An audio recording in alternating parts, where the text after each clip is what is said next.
నమస్తే. ఈ రోజుల్లో మన జీవితం smart phones, computers, television, tabs, gaming consoles ఇలా ఒక డిజిటల్ ప్రపంచంలో తిరుగుతోంది. మనకు తెలియకుండానే విపరీతంగా స్క్రీన్స్కి అలవాటు పడిపోయాం. ముఖ్యంగా ఫోన్ మనకి బెస్ట్ ఫ్రెండ్ అయిపోయింది. మనకు తెలియకుండానే స్క్రీన్స్కి విపరీతంగా అలవాటు పడిపోయాం. ఇక ఫోన్ అయితే ఎలా వాడుతున్నామంటే ఉదయం లేవగానే ఫోన్, రాత్రి పడుకునే ముందు ఫోన్, పని చేసేటప్పుడు ఫోన్, తినేటప్పుడు ఫోన్, నడిచేటప్పుడు ఫోన్, డ్రైవింగ్ చేసేటప్పుడు ఫోన్, ఆఖరికి కొంతమంది బాత్రూమ్కి వెళ్ళినప్పుడు కూడా ఫోన్ మాట్లాడుతూ ఉంటారు. ప్రతి నోటిఫికేషన్ మన దృష్టిని లాగేస్తుంది. ఇక స్క్రోలింగ్ అయితే చిన్న పెద్ద అనే తేడా లేకుండా అందరికీ కూడా విపరీతంగా అలవాటైపోయింది.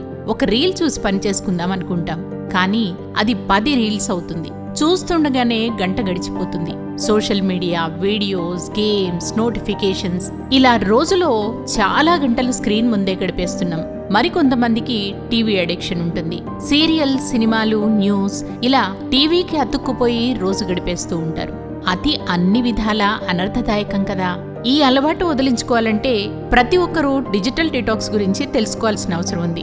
రోజు రోజుకి డిజిటల్ స్క్రీన్స్ కి బానిస అవుతున్న మనిషి రాత్రి పొద్దుపోయేదాకా స్క్రీన్ ని స్క్రోల్ చేస్తూ గడిపేస్తున్నాడు. డిజిటల్ అడిక్షన్ వల్ల నిద్ర తగ్గిపోవటం, చదువుపై లేదా చేసే పనిపైన దృష్టి పెట్టలేకపోవటం, అనుకున్న లక్ష్యాలు అందుకోలేకపోవటం, కుటుంబ సభ్యులతో గడిపే సమయం తగ్గిపోవటం, తలనొప్పి, మెడనొప్పి, కళ్ళ నొప్పి ఇలా రకరకాల శారీరక, మానసిక సమస్యలు వస్తాయి. రోజులో కొంతసేపైనా స్క్రీన్స్కి దూరంగా ఉంటే మనసు ప్రశాంతంగా ఉంటుంది, ఏకాగ్రత పెరుగుతుంది, జీవితాన్ని మరింత ఆనందంగా ఆస్వాదించగలుగుతాం.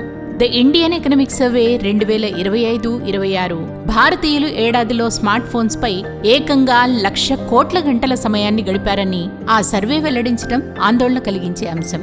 సర్వేలో పాల్గొన్న వారిలో 93% ఇన్స్టాగ్రామ్, యూట్యూబ్లను వినియోగిస్తున్నారని, వాళ్లలో 32% మంది రోజులో 3 గంటలకు పైగా స్క్రోల్ చేయడంలో మునిగి తేలుతున్నట్లుగా వెల్లడైంది.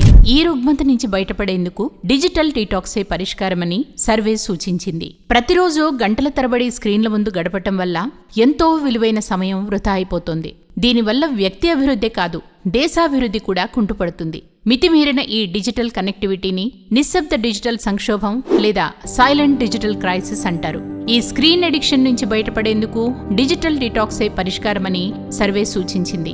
Smart phones, laptops, tabs, television, gaming consoles లాంటి ఎలక్ట్రానిక్ ఉపకరణాలకు నిర్ణీత కాలం దూరంగా ఉండటమే డిజిటల్ డీటాక్స్. డిజిటల్ డీటాక్స్ నిజంగా మన మెదడుకి, మనసుకి కూడా ఒక మంచి రిలీఫ్ ఇస్తుంది. బెంగళూరులోని ప్రఖ్యాత సంస్థ national institute of mental health and neurosciences, అలాగే mental health first aid India MHFA తాజా అధ్యయనం ప్రకారం సామాజిక మాధ్యమ వినియోగదారుల్లో 300 మంది తీవ్ర మానసిక ఒత్తిడికి లోనవుతున్నట్లు వెల్లడైంది. Compulsive scrolling and social comparison is linked to anxiety and depressive symptoms, and exposure to screen time, sedentary lifestyle, ultra-processed food consumption increase the risk of anxiety and suicidal thoughts significantly. Digital detox అంటే కొంత సమయం పాటు mobile phone, social media లేదా ఇంటర్నెట్కి లేదా స్క్రీన్స్కి దూరంగా ఉండటం. కొందరు పూర్తిగా అన్ని డిజిటల్ పరికరాలను ఉపయోగించడం ఆపేస్తారు. మరికొందరు కేవలం సోషల్ మీడియాకు మాత్రమే బ్రేక్ ఇస్తారు. మొదట్లో కొంచెం కష్టంగానే ఉంటుంది. అయితే ఓ వారం గడిచాక ఈ పరిస్థితిలో మార్పు వస్తుంది.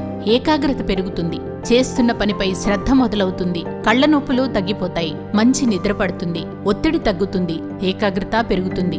కుటుంబ సభ్యులు అలాగే స్నేహితులతో నాణ్యమైన సమయం గడపటానికి అవకాశం లభిస్తుంది. ముఖ్యంగా మన చుట్టూ ఉన్న నిజమైన ప్రపంచంతో మళ్లీ అనుబంధం ఏర్పడుతుంది.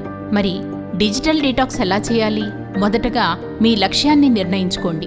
ఉదాహరణకు రోజులో ఫోన్ తక్కువగా వాడాలి లేదా సోషల్ మీడియాకు కేవలం 30 నిమిషాలు మాత్రమే కేటాయిస్తాను అని ఫిక్స్ అయిపోండి. తర్వాత ఎంత సమయం చేయాలో నిర్ణయించండి. మీకు సాధ్యమైనంత చిన్న లక్ష్యంతో మొదలుపెట్టండి. మీ ఫోన్లో స్క్రీన్ టైం లిమిట్స్ లేదా యాప్ టైమర్స్ పెట్టండి.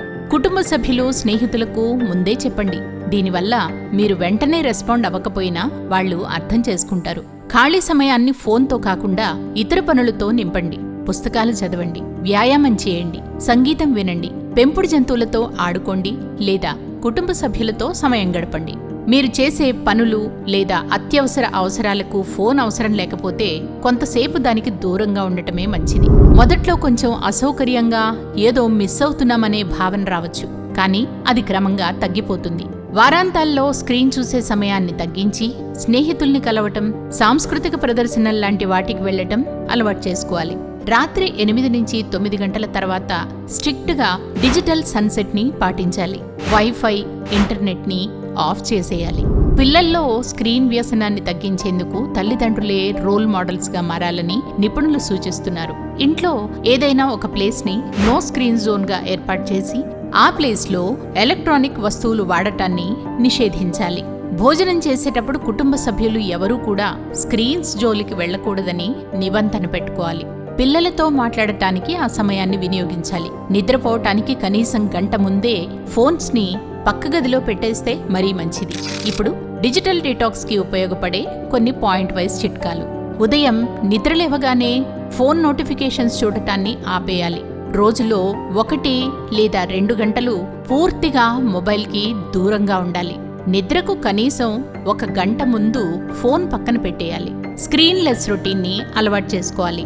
లేచిన వెంటనే ఫోన్ చూసే అలవాటు కొంచెంగా తగ్గించుకోవాలి. సోషల్ మీడియా కోసం రోజుకి నిర్ణీత సమయాన్ని మాత్రమే పెట్టుకోవాలి. Google family link, Apple screen time వంటి యాప్ల ద్వారా రోజులో నిర్ణీత సమయం మాత్రమే స్మార్ట్ ఫోన్స్ పనిచేసేలా సెట్ చేసుకోవాలి. సమయం పూర్తవగానే ఫోన్ యాంత్రికంగానే లాక్ అయ్యేలాగా సెట్టింగ్స్ని మార్చుకోవాలి. భోజనం చేసే టైంలో ఫోన్ కానీ ఇతర ఏ స్క్రీన్ని కానీ వాడకండి. కుటుంబంతో కూర్చుని మాట్లాడండి. నడక, యోగా లేదా ఏదైనా వ్యాయామం చేయండి. వారానికి కొన్ని గంటల్ని డిజిటల్ ఫ్రీ టైంగా పెట్టుకోవాలి. పని లేదా చదువుకి అవసరం అయితే తప్ప స్క్రీన్ వాడకాన్ని తగ్గించండి.